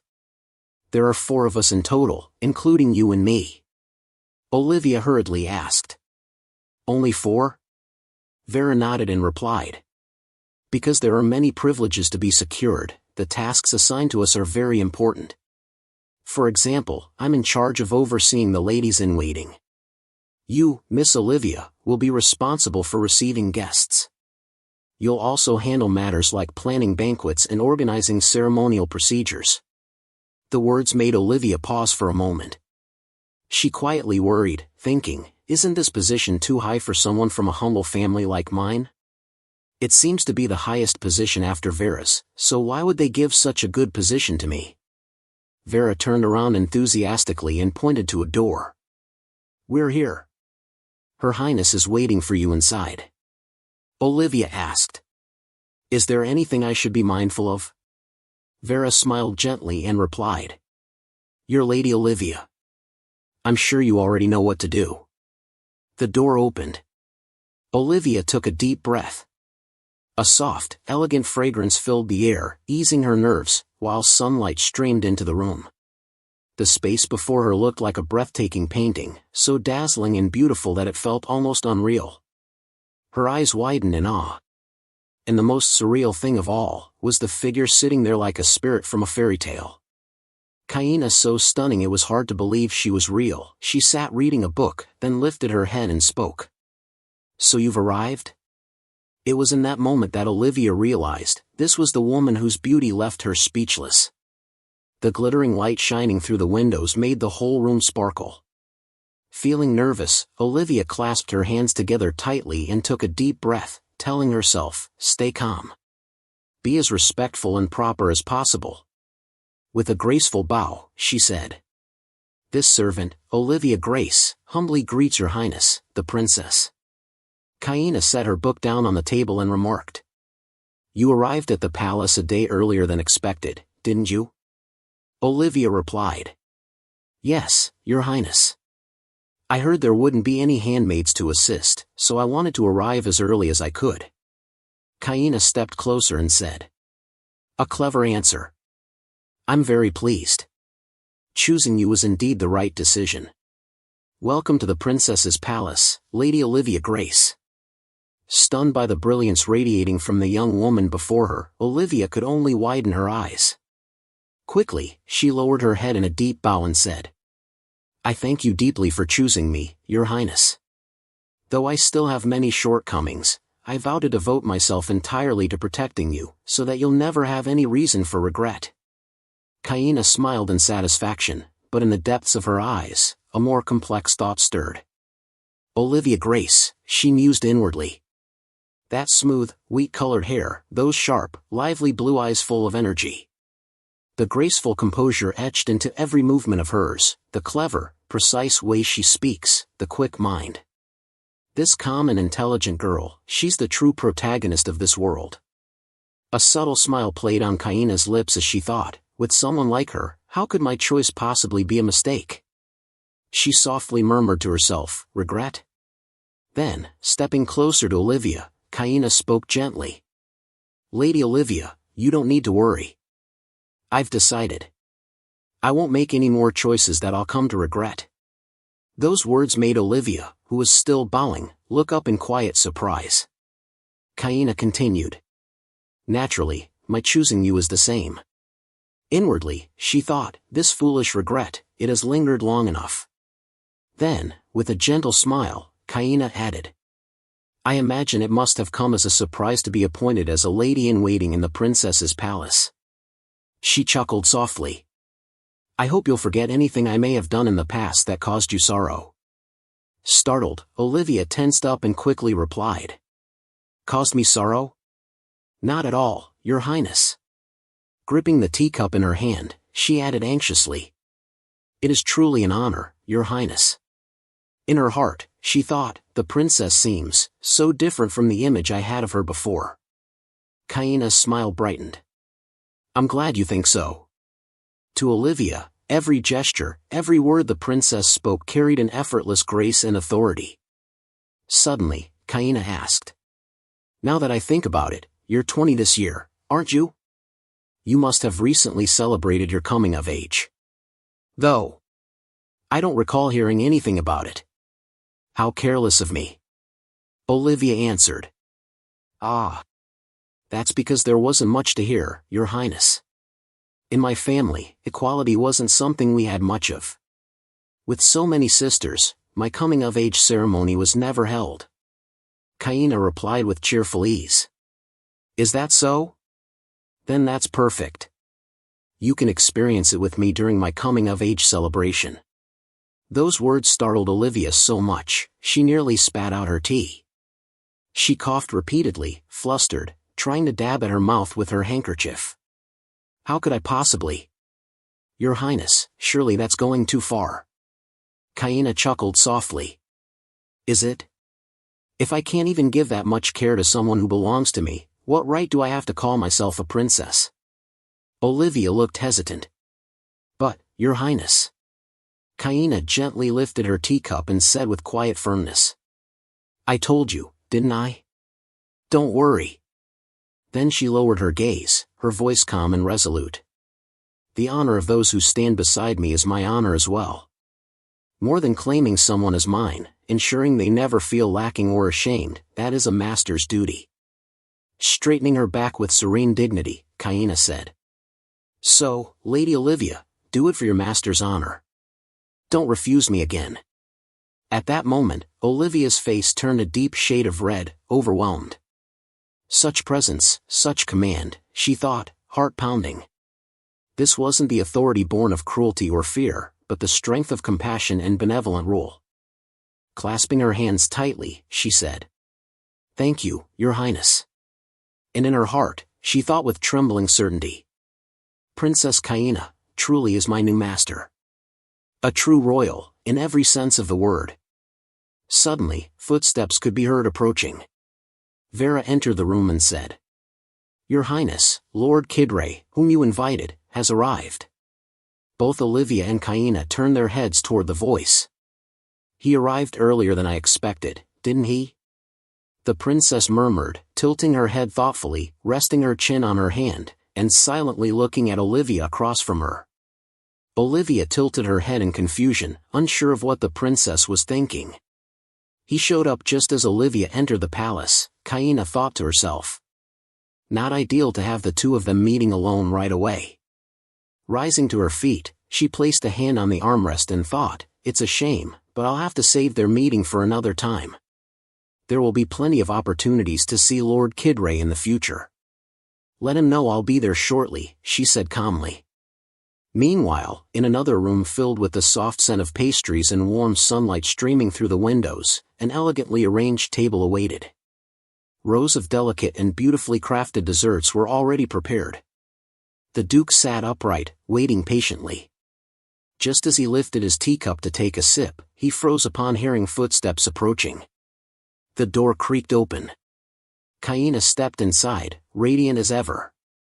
You arrived quite early, didn't you? She said with a warm, familiar smile. I haven't kept you waiting long, have I, Lord Kidray? Kidray immediately stood up and replied. Not at all, Your Highness. With respectful formality, he bowed and gently took her hand. I, Raffaello Kidray, humbly greet Your Highness. He closed his eyes for a moment, then opened them, sharp and focused. His hand still holding hers, he said seriously. A few days ago, Your Highness said you would answer all my questions. Kaina stepped closer with calm composure. Of course. I'm sure you have plenty to ask. She gently pulled out an ornate chair beside her and smiled. There's no need to rush. We still have plenty of time, don't we? You've come a long way, why not enjoy some tea first? Kaina let out a light laugh after speaking, then added cheerfully. I heard Lord Kidray would be visiting today, so I personally brewed the tea myself. Raffaello Kidray quietly stared at the cup in front of him. Seeing this, Kaina asked gently. I prepared the milk tea you like. I wonder if it suits your taste. He reached out and touched the cup. The liquid inside was smooth, glossy, and gave off a soft warmth that seeped into his fingers. As he brought the cup to his lips, a pleasant aroma lingered around his nose, and he couldn't help but be surprised. Strange. I used the same tea leaves, the same recipe, so why does this taste so different? The Duke recalled the times he'd tried making this tea in his study. He remembered touching the cold porcelain cup. No matter what he did, it never carried this same warmth or scent. Raffaello Kidray grew thoughtful. I had my suspicions. Seeing him so quiet, Kaina rested her chin on her hand and asked playfully. What's wrong? Don't you like it? Her beauty, her gentle expression, all of it captivated his gaze. Maybe, it's because of you, he answered silently in his heart. Sunlight streamed through the window, glinting off the crystal lamp and making it sparkle even more. He looked down at the tea again and replied. Not at all. I like it very much. Even though I tried following Innie's exact recipe, I could never replicate this feeling, or this flavor. His voice gradually softened. As expected, tea brewed by your highness tastes, truly different. Kaina chuckled. Oh my, really? But I used the exact same recipe. Haha. Then she thought to herself, honestly, the way he said that could easily be misunderstood. With a calm smile, she added. I didn't expect you to be the type to say such charming things. Her sea green eyes glimmered as if hiding something unspoken. She hesitated for a moment, then said. Well then, shall we get to the main topic? Her slender fingers tapped lightly on the table. In a calm, steady voice, she said. You seem to have many questions, Sir Raffaello Kidray. Kaina tapped her fingers again, this time mentioning. For example, your marriage. Have you looked into your potential partners? Raffaello Kidray remained seated, composed as ever, and answered. Yes, just as your highness suspected. His gaze lowered, seemingly to avoid Kaina's eyes. I've done some discreet research. The house of Count Ivan is on the brink of bankruptcy due to debt.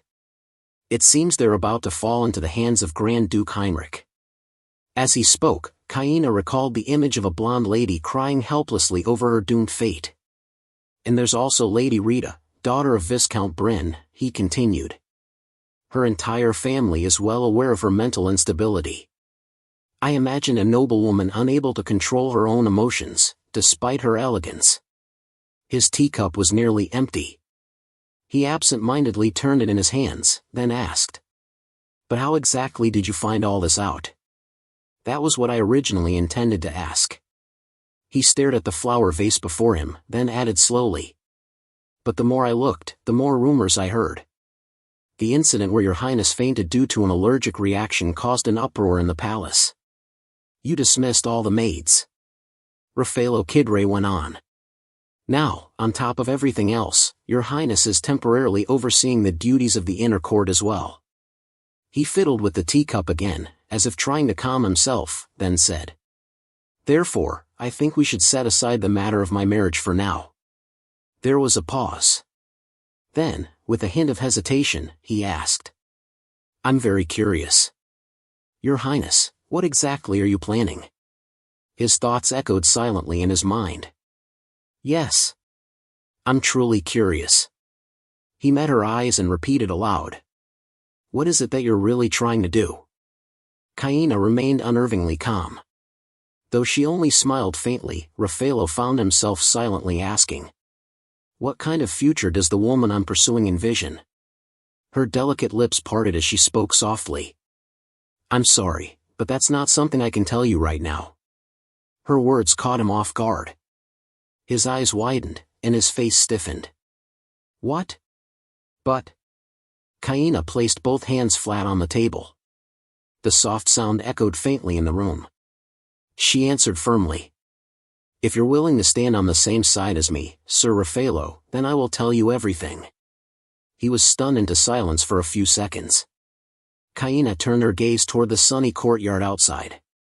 The garden was bright and alive, sunlight dancing over the wind-swept roses. She said quietly, "But if you're afraid, it's all right. You may refuse me, right here, right now." The roses outside bloomed brilliantly, as vivid as Raffaello's red eyes. Kaina warned him softly, "Because once you know everything, there will be no turning back." After speaking, she stepped closer. Even from the outside, the distance between them seemed intimate. "Even if it's something you can't obtain," she said, "I, Kaina Hill, swear on my name and honor that I will do everything in my power to help you." She looked at him, a confident gleam in her eyes, and added, "So in return, help me get what I desire, Sir Raffaello Kidray." She extended her slender hand toward him. "Well? Will you become my ally?" That confident, radiant demeanor was almost irresistible. Then, with calm composure, Kaina added, "I may have stumbled in the past, but this is no deal that will leave you at a disadvantage." Her gaze lifted toward the tree outside the window, and for a moment, it seemed as if she could see the future. Raffaello's pupils widened slightly. He couldn't find words, only thoughts. This confidence, this certainty. She won't regret this decision. A beautiful, warm image bloomed quietly in his heart, and he couldn't help but think. The title of princess must have been made for someone like her. Then, suddenly, Raffaello paused. He noticed a slight tremble in Kaina's frame. "But, she's also just a fragile girl. Someone who might collapse at any moment." His gaze softened. "What was I thinking, when I held that delicate body in my arms?" His hand gently brushed a lock of her golden hair. And that's when it hit him. Ah. Yes. In that vast space between them, filled with unspoken words, he finally answered, slowly. "I, Raffaello Kidray." He didn't finish his sentence. His thoughts lingered on the image of a Kaina who was both strong and deeply vulnerable. Instead, he dropped to one knee. Then, in that moment, right there, his voice echoed clearly within his own mind. "I want this." But what he said aloud was different. He took her hand in his and said, "I swear to devote myself fully to the princess." With those words, he leaned forward and gently kissed her hand.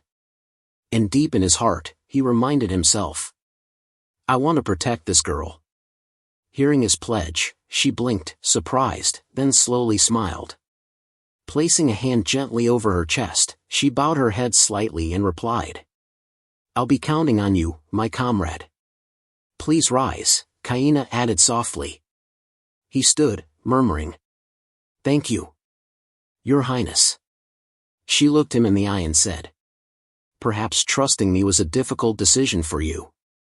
But thank you for accepting my offer, Sir Kidray." The two stood face to face, each filled with emotion, though not the same kind. Then, unexpectedly, he asked, "A difficult decision?" Kidray answered frankly, "Up to this point, Your Highness has shown me many things. You've gone to great lengths just to earn my trust." He paused for a moment, his gaze dropping. "That's why. I believe the princess will not make a wrong decision." His words made her freeze, her hand clenched tightly, betraying the effort it took to keep her composure. "No. I haven't always been right."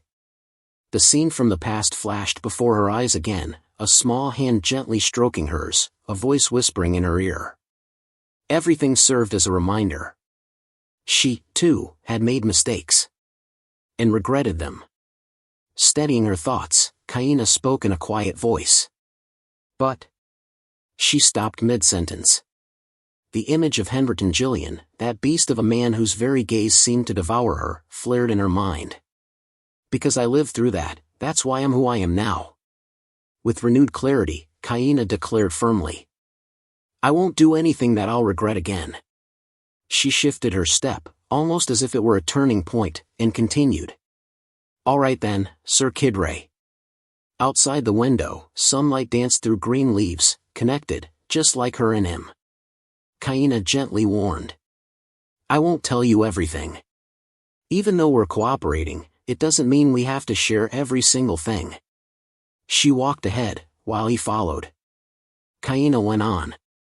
If you know all the cards I hold, it'll put both of us in danger. Kid Ray listened closely, unwavering. And while I've asked you to be my ally, the truth is, I'm not exactly a great one, she said calmly. Her golden hair fluttered in the breeze. From your perspective, I might even seem suspicious. Then, as if suddenly moved by something, she turned around to face him. Can you truly trust me, Sir Kid Ray? There was a brief silence. She gave a faint, slightly awkward smile and added. Of course, it's not that I don't trust you. He cut in gently. I can. Kaina blinked, surprised. His stance shifted, his boots firmly pointed toward her, full of resolve. His voice rang with quiet loyalty. I don't know why either, but I have this strange, unshakable trust in you. Their eyes met. And more than that, he continued, I want to trust you, Your Highness. Those words made something stir within Kaina. What did you just say? He tightened his grip on her hand and answered. You asked if I would regret it, didn't you? A shadow passed across his eyes, memories flooding in. Dark hands, too many of them, grabbing at him. Their touch was cold, unpleasant. The warmth he should have felt wasn't there. Only revulsion. Like insects crawling over his skin. Fear. He couldn't control himself. His hands trembled as he remembered the twisting pain in his stomach, the coldness in his limbs, the nausea that never left. Even after the medicine, even after all his efforts, nothing ever worked. But now, as he held her hand. Why does it feel warm? Why does it feel like the sun is finally shining inside me? He closed his eyes and said softly. Your Highness. I think. His voice faltered. Before he could continue, Kaina gently spoke up. When I stand before you like this, I know I will never regret choosing you. Her words surprised him. He hadn't expected that. Just moments ago, he thought all those feelings had melted away like snow. Then, as if guided by impulse, he leaned in and placed a light kiss on the back of her hand. Kaina was taken aback. Her heart was pounding so loudly she could feel every beat. Flustered, she quickly pulled her hand away and said, You trust me this much. I'm truly honored. She turned her face to the side, scolding herself silently. Oh no. I ended up saying too much again without thinking. Moments like these, she thought, called for a confident smile. Trying to change the subject, she asked lightly. Ah, right, we were talking about your annulled engagement, weren't we? I heard the other noble families have already acknowledged it. He nodded quietly. With a gentle hand covering her mouth, she continued in a softer tone. I'll arrange for you to meet Lady Olivia soon. She entered the palace today, but I didn't summon her, now wasn't the right time. Kaina smiled warmly. Next time, I'll make sure you two are introduced. Just a brief meeting to say hello. She's a very intelligent and gentle lady. She paused, then added with certainty. I'm sure you'll like Lady Olivia. Her words made him stop. Something stirred in his mind. Yes. I've been wondering about this too. He turned to her and asked. Your Highness. Yes, she replied. With his hand clenching tightly, Kid Ray asked. Why do you keep bringing up Lady Olivia to me? He recalled, back when they discussed the engagement in the garden, she had spoken of no one else. Why only her? Why just one candidate? He remembered it clearly now. She had said. She's a decisive and beautiful young lady, flawless in every way. The two of you would make a perfect match. That thought kept haunting him. The scene wasn't unfamiliar, no, it was so familiar it felt suffocating. He recalled the endless lists handed to him, accompanied by that haunting voice. These are your potential marriage candidates. His hand clenched tighter at the memory. Isn't this just the same thing, her trying to pair me with Lady Olivia? He spoke up. Your Highness. But at the same time, he found himself wondering. What's wrong with me? Kaina looked at him, surprised. Huh? His eyes were filled with unease. Why was he feeling like this? Kidray looked at her and asked. Every time we talk, why do you always bring up Lady Olivia? His pupils seemed to dilate slightly. Kaina replied gently. If it makes you uncomfortable, then. I'm sorry. Those words made him freeze. Uncomfortable? He repeated in his mind, stunned. He turned away abruptly. Forgive me, Your Highness.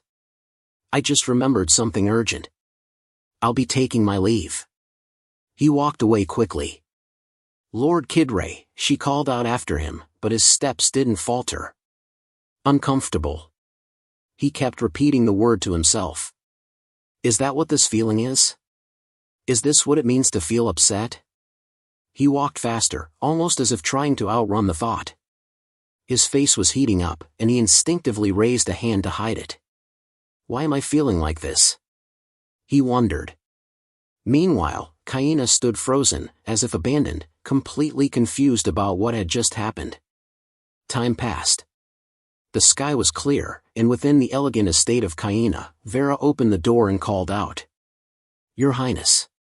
That voice made Kaina pause mid-step, unmoving for a few seconds. Vera hesitated, then said. There's another letter. From Lord Raffaello. Kaina sighed. Just how many letters has it been now? Vera glanced at the overflowing stack of envelopes on the table. Seeing the weariness on Kaina's face, she couldn't bring herself to say anything else. Instead, she stepped closer and said cautiously. Your Highness, what if Lord Kidray actually has feelings for you? Kaina was caught off guard. What are you talking about? That's impossible, Vera. But Vera looked at the letters, big and small, stacked high on the desk. Still, ever since his last visit, he's been sending letter after letter. She added softly. If word got out about this, the entire noble circle would be in an uproar. Kaina sighed, covering her face, and muttered. I don't know how things turned out this way. She was deep in thought when suddenly, the image of him running away flashed in her mind. She recalled how Kidray had abruptly walked off, and she sighed again. This is the first time I've seen Kidray with such an expression. Though he continuously apologized through letters, her thoughts were interrupted as the scene shifted to Kidray's home, where two people were gossiping, Jeremy and Baston, discussing Kidray's dark demeanor. Jeremy asked. What's wrong with the master? Baston whispered. He's been strange ever since a few days ago. Back at Kaina's palace, she reflected. I didn't realize he would hate hearing about Olivia like that. I just wanted the two of them to be together. Kaina imagined the two of them hand in hand, and thought about how in the original story, they were inseparable. Her eyes carried deep emotions as she chastised herself. Why do I feel like I'm getting in between them? The thought startled Kaina, and she asked herself. What am I thinking? Just then, Vera's voice called out. Your Highness. Kaina startled and slapped her own face. The sound of it even made Vera gasp. Her cheeks were still red from the slap, but she forced a laugh. Heh, it's nothing. Kaina, without thinking, grabbed the hem of her dress, realizing how easily she had been distracted by Vera's words. Focus, Kaina, you still have a lot to do. Vera hesitated, then called. Your Highness. Later, as they walked down the corridor, Vera thought. Even though the princess says she's fine, she's been looking drained lately. They continued walking, Vera reminding. The kitchen must prepare nourishing meals for the princess. Innie, walking alongside her, asked. Do we really need to go straight to the kitchen, ma'am? Vera replied seriously. Of course. We need to make sure the food for the princess is properly prepared. We, as the closest maids to her, must ensure everything is perfect. The two exchanged glances. Vera briefly explained. Your Highness once fainted from an allergy to nuts, so we must be extra careful. Innie listened intently, and Vera continued. She can't eat anything too fishy either. When serving seafood, we must be extra cautious. She added. If there's another issue with the food, both of us will be punished. Innie nodded nervously. Understood, ma'am. As Innie muttered to herself, recalling everything she had learned, Vera quietly added. And we'll also need to keep an eye on a few people. She thought about the head chef and Madame Helia. Vera knew how the head chef always seemed to oppose her visits to the main kitchen, and how Madame Helia, the head maid, was always scheming in the palace. Vera's suspicion grew. She thought. If they weren't hiding anything, why would they behave like this? Just as she was deep in thought, a voice called out sharply. Oh, my! What are you doing here? The sound of high heels clicking on the floor grew closer. The voice continued. Are you inspecting the palace? Where are you headed? Vera's expression tightened as the person approached. Of course, here they come, she thought, trying to stay calm. I'm heading to the kitchen to check on the meals being prepared for the princess, she replied smoothly. The woman raised an eyebrow. What are people like you doing in the kitchen? She scowled, then shouted. The kitchen is sacred and highly regulated. You've been entering without permission far too often. The kitchen staff have been complaining about you. Vera frowned, thinking. She's blaming me without reason. Her hand clenched tightly, and she reminded herself. I'm the head maid of the princess's palace. I cannot let the princess's name be tarnished by this dispute.